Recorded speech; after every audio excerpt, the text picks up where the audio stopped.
สบายดีท่านผู้ฟังที่เคารพทุกท่านพบกับรายการวิทยุภาคภาษาลาวสถานีวิทยุ FEBC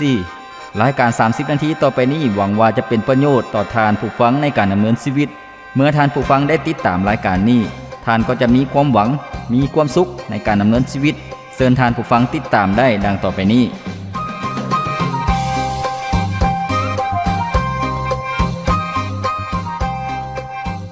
พระคำของพระเจ้าได้กล่าวไว้ว่าผู้ที่เฮ็ดดีย่อมมีคนนับถือและหวังใจเชื่อ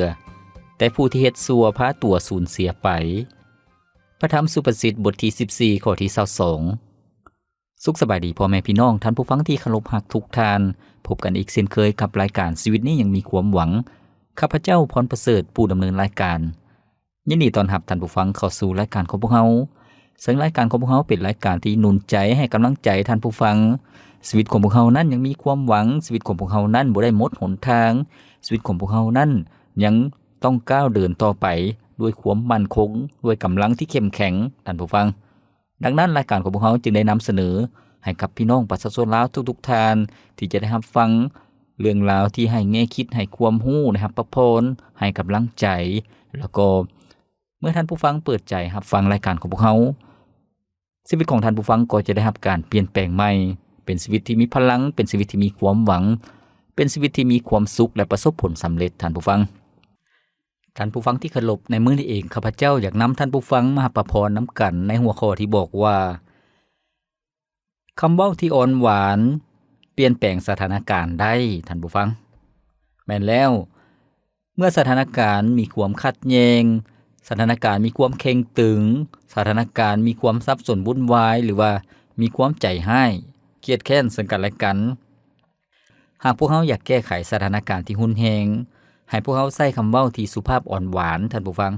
เพราะว่าคำเว้าที่สุภาพอ่อนหวานนั่นก็มีผลกระทบท่านผู้ฟังแล้วก็มีผลสะท้อนสิ่งที่ดีเกิดขึ้นท่านผู้ฟังที่เคารพการใช้คำเว้าหรือว่าการใช้ถ้อยคำนั้นเป็นสิ่งที่มีผลสะท้อนโดยกงท่านผู้ฟังเพราะว่าคำเว้านั้นมีอิทธิพลคำเว้ามีอิทธิพลแนวใดท่านผู้ฟังหมายถึงคำเว้าของท่านผู้ฟังนั้นมีพลังอำนาจที่จะเฮ็ดให้ท้อถอยใจ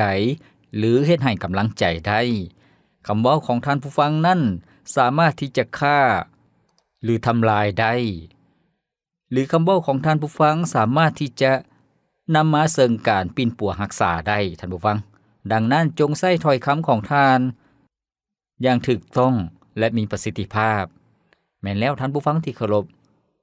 คำเว้าของพวกเขานั้นมีผลกระทบแล้วก็มีการตอบสนองที่เกิดขึ้นท่านผู้ฟังมีการค้นคว้าวิจัยในกองทัพเรือท่านผู้ฟังโดยมีจุดประสงค์เป้าหมายที่จะค้นหาว่าการใช้เสียงนั้นส่งผลกระทบต่อบรรดาทหารที่เป็นลูกเรือแนวใดเมื่อเขาเจ้าได้ยินคำสั่งหรือว่าเมื่อเขาเจ้ารับคำสั่งท่านผู้ฟังจากผลทดสอบปรากฏว่า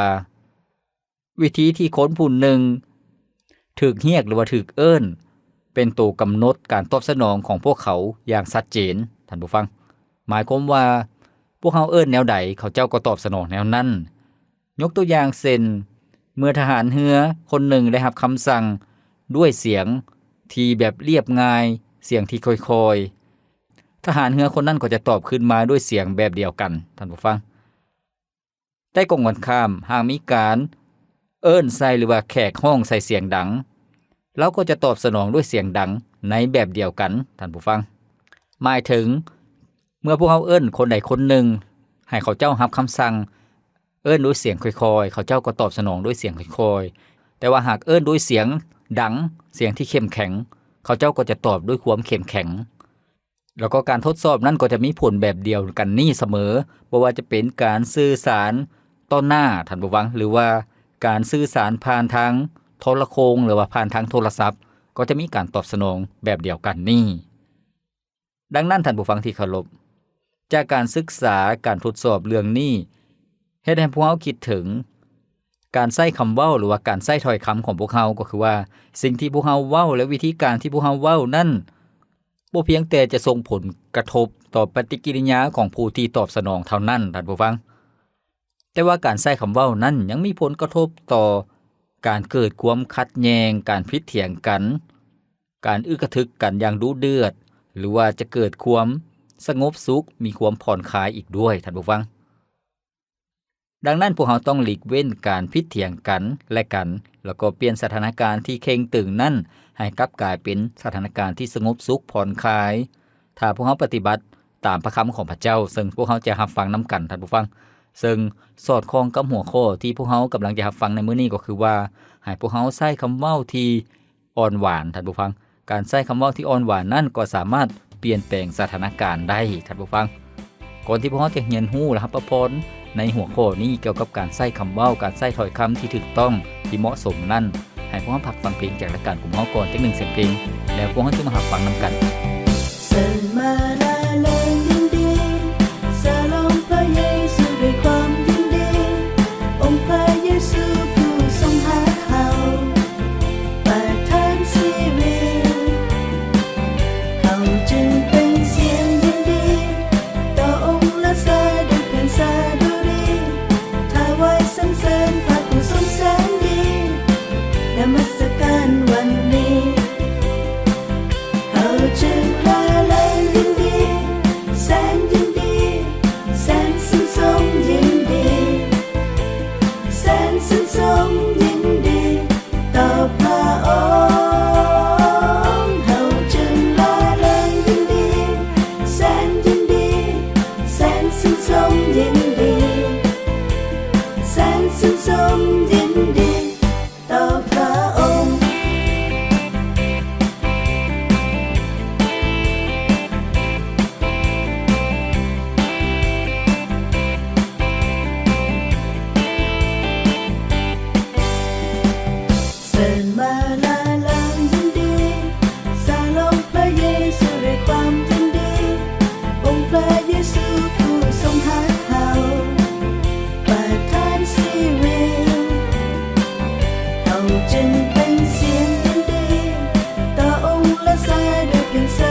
ท่านผู้ฟังที่เคารพมื้อนี้พวกเรากำลังรับฟังกำลังรับพรนำกันในหัวข้อที่บอกว่า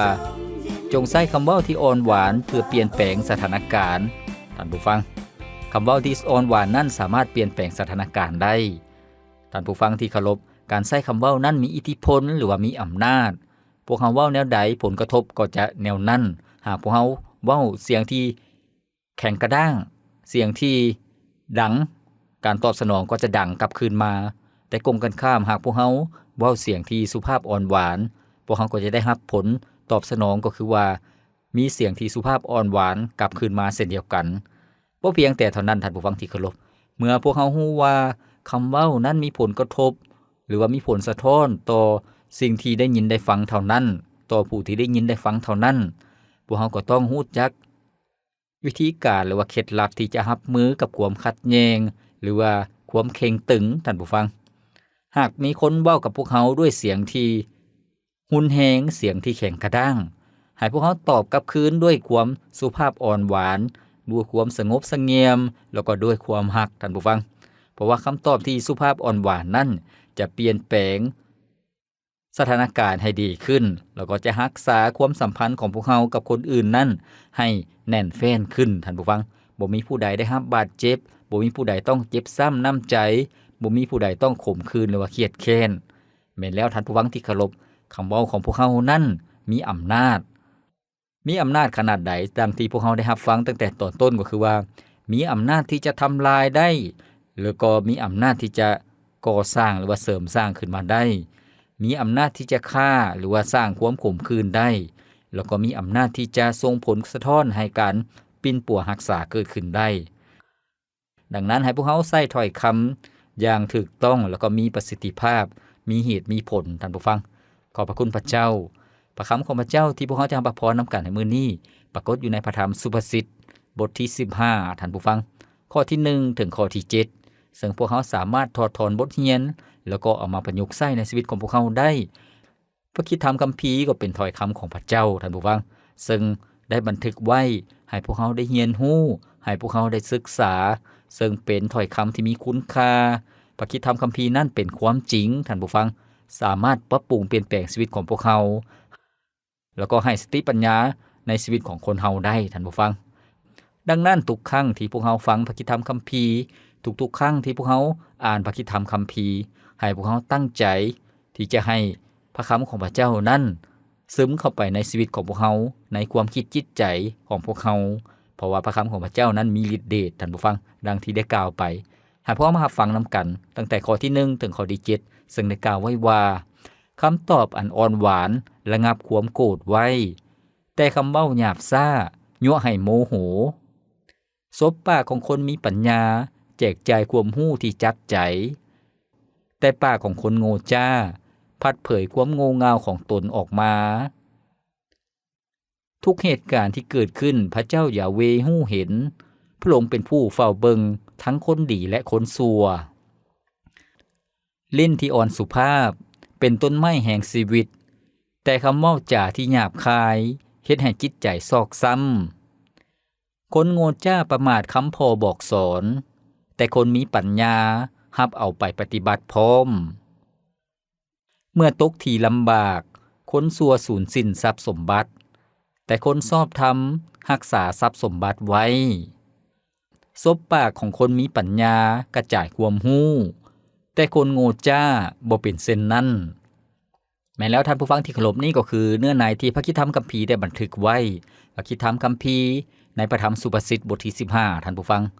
อันที่จริงแล้วในพระธรรมสุภาษิตทั้งหมดมี31บทแต่ละบทก็ได้แนะนำแนวทางที่สำคัญให้พวกเฮาในการดำเนินชีวิตบ่ว่าจะเป็นการคบหมู่เพื่อนบ่ว่าจะเป็นการรักษากฎบัญญัติของพระเจ้าบ่ว่าจะเป็นการหลีกเว้นจากความชั่วร้ายต่างๆบ่ว่าจะเป็นชีวิตที่หลีกเว้นจากความขี้คร้านชีวิตที่หลีกเว้นจากการเว้าจาให้สาระชีวิตที่หลีกเว้นจากการคบหมู่เพื่อนที่บ่ดีชีวิตที่หลีกเว้นจากการกินเหล้าดื่มเหล้าหรือว่าเป็นคนมักเมาเหล้านอกจากนั้นก็มีคำแนะนำเกี่ยวกับการรักษาจิตใจของตนเองคำแนะนำเกี่ยวกับวิธีการสั่งสอนลูกเต้าและมีหลายๆอย่างท่านผู้ฟังแล้วก็ดังที่พวกเรากำลังรับฟังกันในตอนนี้ก็คือว่าในบทที่15ตั้งแต่ข้อ1ถึงข้อที่7ท่านผู้ฟังได้กล่าวถึงการใช้คำเว้าหรือว่าการใช้ลิ้นท่านผู้ฟังซึ่งตอนที่ผ่านๆมาพวกเราได้รับฟังเรื่องหนึ่งซึ่งเป็นตัวอย่างเกี่ยวกับการใช้คำเว้าที่ถูกต้องหรือว่าหัวข้อเรื่องอิทธิพลของลิ้นหรือว่าอิทธิพลของคำเว้าท่านผู้ฟังซึ่งพวกเราได้เรียนรู้เกี่ยวกับมีตัวอย่างนักปรัชญาคนหนึ่งเป็นชาวกรีกโบราณท่านผู้ฟังเพิ่นได้บอกคนใช้ของเพิ่นให้แต่งอาหารที่แซ่บซ้อยที่สุด1รายการให้เพิ่นกินคนใช้ของลาวเป็นคนที่ฉลาดลักแหลมลาวจึงใช้เมนูอาหารที่มาจากวัตถุดิบของการใช้ลิ้นท่านผู้ฟังบ่ว่าจะเป็นลิ้นงัวลิ้นควายหรือว่าลิ้นหมูเอามาปรุงแต่งท่านผู้ฟังถ้าเว้าถึงรายการอาหารเกี่ยวกับการเอาลิ้นมาเป็นวัตถุดิบก็คือคิดถึงบ้านเฮาในห้านอาหารแคมทางหรือว่าห้านอาหารทั่วไปจะมีเมนูปิ้งลิ้นแม่นบ่ท่านผู้ฟังเป็นอาหารที่แซ่บซ้อยหลายๆคนก็มักท่านผู้ฟังคนรับใช้ที่ฉลาดลักแหลมของเรานั่นได้เฮ็ดอาหารที่แซ่บที่สุดนั่นก็คือเฮ็ดมาจากลิ้นเพื่อให้เจ้านายได้กินและเราอธิบายว่าเป็นสิ่งที่ตักเตือนพวกเขาให้ระลึกถึงว่าลิ้นนั้นสามารถให้ความเบิกบานมนต์ซื่นโดยการเปลี่ยนความโศกเศร้าให้กลับกลายเป็นความเบิกบานได้แล้วก็ลิ้นนั้นนำการปีนปัวรักษาได้ให้กำลังใจสำหรับคนที่มีความหวังได้ก็คือว่าลิ้นนั้นมีคุณประโยชน์หมายถึงการใช้คำเว้าในทางที่ถูกต้องนั้นมีคุณประโยชน์ท่านผู้ฟังสามารถสร้างสันติภาพสร้างความสงบสุขหรือว่าการคืนดีได้บ่โดนต่อมานักปราชญ์ชาวกรีกคนนั้นก็ได้บอกคนรับใช้ของเพิ่นบอกว่าให้แต่งกินเมนูอาหารที่ขี้ร้ายที่สุดหรือว่าบ่แซ่บที่สุดไปเฮ็ดมา1รายการคนรับใช้ที่ฉลาดหลักแหลมคนนั้นก็ไปเฮ็ดอาหารที่เฮ็ดมาจากวัตถุดิบก็คือลิ้นเช่นเดียวกันในการปรุงแต่งอาหาร และเราได้อธิบายว่าเมนูอาหารนี้เป็นอาหารที่บ่แซ่บที่สุดเฮ็ดให้พวกเขาระนึกถึงลิ้นถ้าพวกเขาใส่บ่ถูกก็นำไปสู่การทำลายหากพวกเขาใส่ลิ้นหรือว่าใส่คำเว้าที่บ่ถูกต้องก็นำไปสู่เฮ็ดให้คนหมดหวังให้ความหวังเฮ็ดให้คนโศกเศร้าซ้ำบ่นำการใส่คำเว้าหรือว่าการใส่ลิ้นในทางที่บ่ถูกต้องก็จะสร้างความแตกแยกของคนในครอบครัวของญาติพี่น้องของพ่อแม่ลูกแล้วก็สร้างผลสะท้อนระดับประเทศได้เฮ็ดให้เกิดสงครามได้ฉะนั้นท่านผู้ฟังที่เคารพจากตัวอย่างในเรื่องเล่านี้เฮ็ดให้พวกเราได้รู้ว่าการใช้คำเว้าหรือว่าการใช้ลิ้นนั้นมีอิทธิพลหลายพวกเราต้องใช้คำเว้าที่ถูกต้องท่านผู้ฟังอย่างเหมาะสมดังข้อที่1ที่บอกว่าคำตอบอันอ่อนหวานระงับความโกรธไว้แต่คำเว้าหยาบซ่ายั่วให้โมโหแม่นแล้วท่านผู้ฟังที่เคารพหากพวกเราต้องการจะแก้ไขสถานการณ์ที่เคร่งตึงสถานการณ์ที่ผิดเถียงกันให้พวกเราลองใช้คำเว้าที่สุภาพอ่อนหวานใช้คำเว้าที่น้ำเสียงที่อ่อนโยนสงบสุขและประกอบด้วยความรักเพราะว่าคำตอบที่อ่อนหวานนั้นก็จะสร้างความเปลี่ยนแปลงมาสู่การสนทนากันได้หรือว่าสร้างสายสัมพันธ์ที่ดีได้ท่านผู้ฟังขอบพระคุณพระเจ้าให้พวกเราพักฟังเพลงจากรายการของพวกเราอีกจัก1เสียงเพลงแล้วพวกเราจึงมารับฟังนำกันอีกในช่วงสุดท้ายของรายการของพวกเราเกี่ยวกับการใช้คำเว้าที่อ่อนหวานนั้นสามารถเปลี่ยนแปลงสถานการณ์ได้สาธุสาธุสาธุผู้เป็นเจ้าทรงเดชะเวลาสาวพวกข้าสมควรห้องเพลงยงยอพระนามสาธุสาธุสาธุแด่พระเจ้าผู้เมตตาปรากฏเป็นสามตนแม่นพระเจ้าองค์เดียวสาธุสาธุสาธุสาวสวรรค์สาวโลกาส่วนกันมาถวายพระเกียรติแด่ผู้เป็นเจ้าองค์เดียวองค์ผู้บริสุทธิ์นั้นควรมนุษย์จะบูชาผู้ทรงสภาพอยู่ตลอดวันเวลาสาธุสาธุสาธุแม้นมืดบังพระองค์ไว้เฮ็ดให้ตาคนบาปเฮานี้บ่อาจเห็นรัศมีพระผู้บริสุทธิ์นั้นบ่มีภัยเท่าเทียมใดสมบูรณ์ด้วยฤทธิ์เดชความหักความเมตตาสาธุสาธุสาธุผู้เป็นเจ้าทรงฤทธาราชกิจพระองค์สำแดงอำนาจให้จักรวาลสาธุสาธุท่านผู้ฟังที่เคารพมื้อนี้พวกเรากำลังรับพระพรนำกันกำลังรับฟังนำกันในหัวข้อที่บอกว่าคำเว้าที่สุภาพอ่อนหวานสามารถเปลี่ยนแปลงสถานการณ์ได้แม้แล้วท่านผู้ฟังที่เคารพ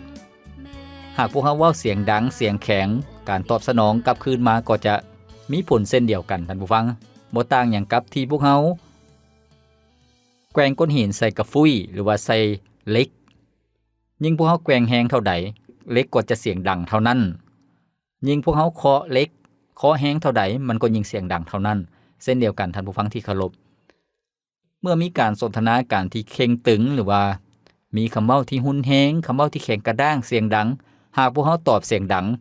บรรยากาศก็จะยิ่งหุนแฮงขึ้นเรื่อยๆดังนั้นให้พวกเราตอบด้วยเสียงที่อ่อนสุภาพท่านผู้ฟัง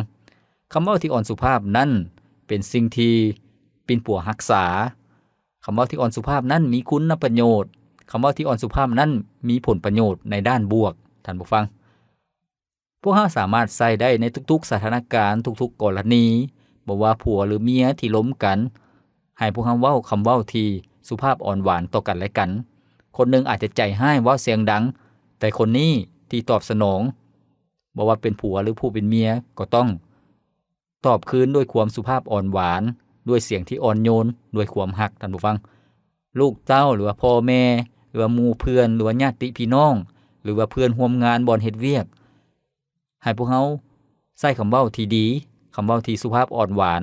แล้วพวกเราก็จะได้เก็บเกี่ยวสิ่งที่ดีท่านผู้ฟังข้อต่อไปข้อที่2ได้บอกว่าซบปากของคนมีปัญญาแจกจ่ายความรู้ที่จับใจแต่ปากของคนโง่จ้าพัดเผยความโง่เง่าของตนออกมา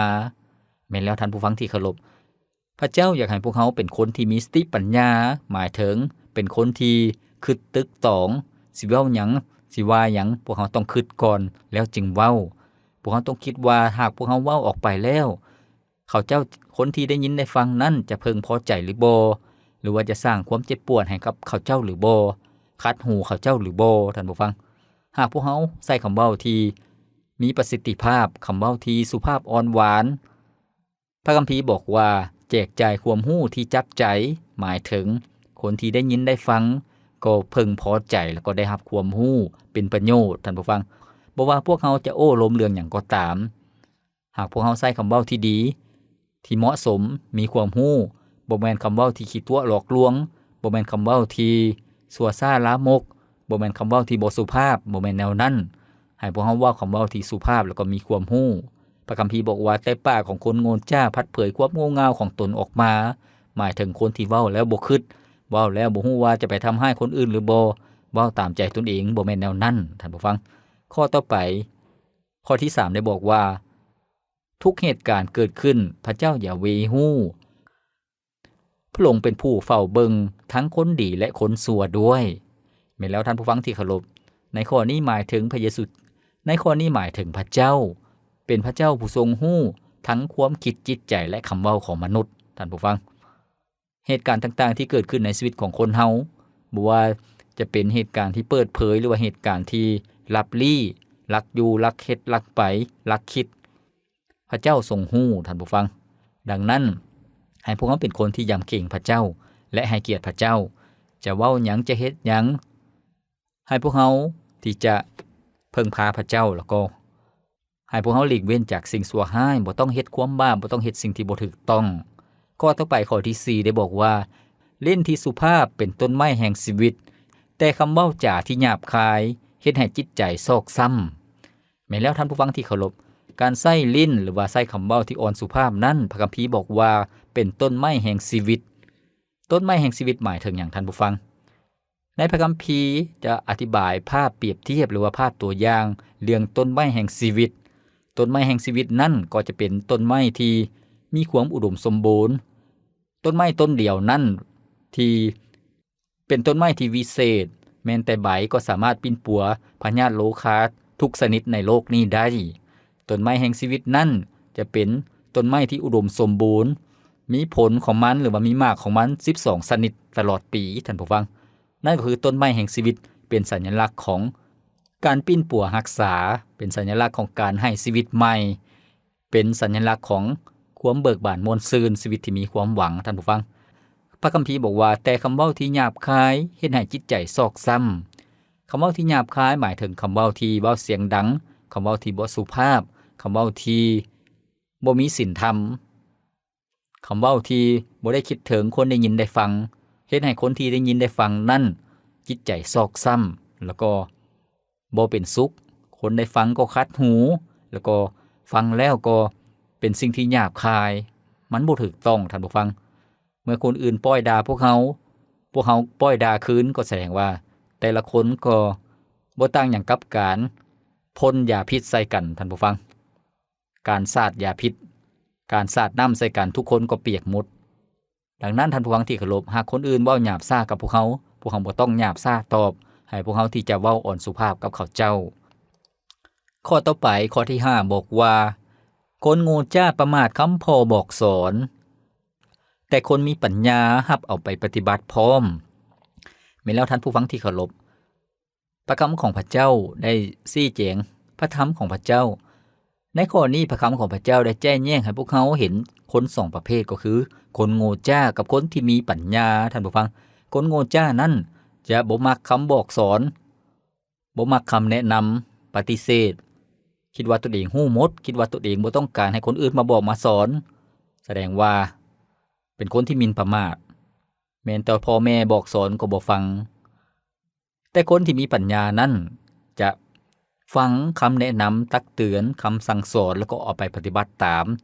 ชีวิตก็จะเพิ่มพูนความรู้แล้วก็มีชีวิตที่มีความปลอดภัยจากความบาปจากสิ่งชั่วร้ายต่างๆท่านผู้ฟัง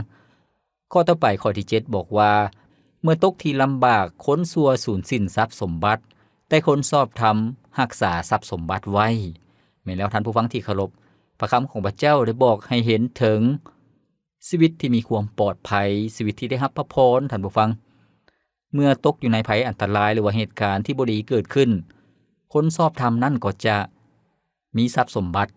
บ่ได้สูญเสียไปท่านผู้ฟังแต่ว่าคนชั่วร้ายนั้นจะสูญสิ้นหมายถึงจะถูกเผาผลาญไปแล้วก็จะถูก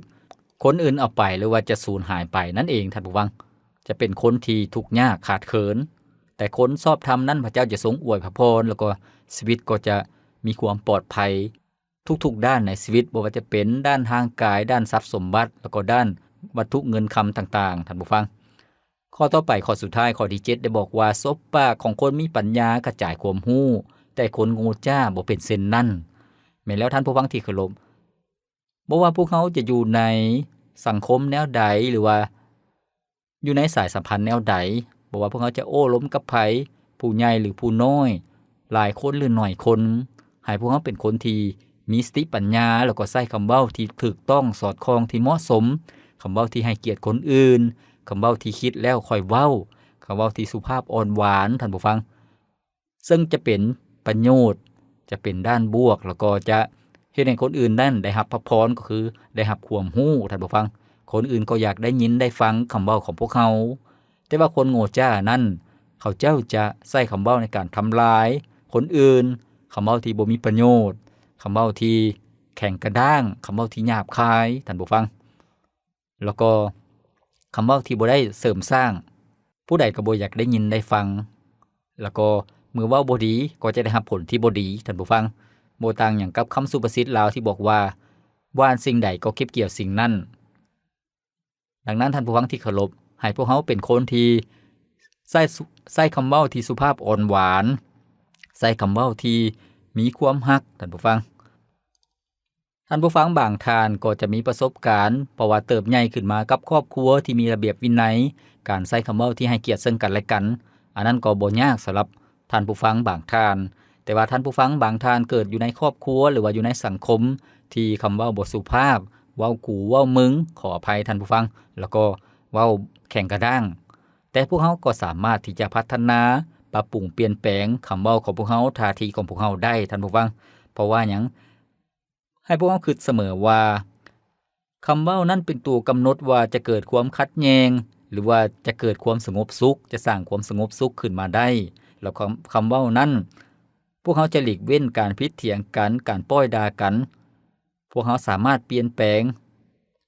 โดยการใช้คำเว้าที่สุภาพอ่อนหวานได้พวกเขาสามารถเปลี่ยนแปลงสถานการณ์ที่เคร่งตึงให้ผ่อนคลายโดยการใช้คำเว้าที่สุภาพอ่อนหวานได้ท่านผู้ฟังซึ่งองค์พระเยซูเจ้าก็เป็นพระเจ้าผู้ทรงสุภาพอ่อนหวานพระองค์ทรงอ่อนโยนท่านผู้ฟังดังนั้นสรุปก็คือว่าเมื่อพวกเขาต้องการแก้ไขสถานการณ์ที่หุนแฮงให้พวกเขาใช้คำเว้าที่อ่อนหวานท่านผู้ฟังดังพระคริสตธรรมคัมภีร์ในข้อที่1ที่บอกว่าคำตอบอันอ่อนหวานระงับความโกรธไว้แต่คำเว้าหยาบซ่ายั่วให้โมโหแม่นแล้วท่านผู้ฟังเมื่อไฟกองไฟกำลังร้อนขึ้นพวกเขาบ่ต้องเอาน้ำมันไปรดท่านผู้ฟังมันก็ยิ่งไฟนั้นก็ยิ่งแห้งขึ้นแต่กงกันข้ามให้พวกเขาเอาน้ำไปรดไฟที่ร้อนพวกเขาก็ต้องเอาน้ำเย็นไปรดแม่นบ่ท่านผู้ฟังเช่นเดียวกันหากพวกเขาใช้คำเว้าที่ดีเชื่อว่าท่านผู้ฟังก็จะได้รับพระพรเพราะว่าชีวิตก็จะมีแต่คนฮัก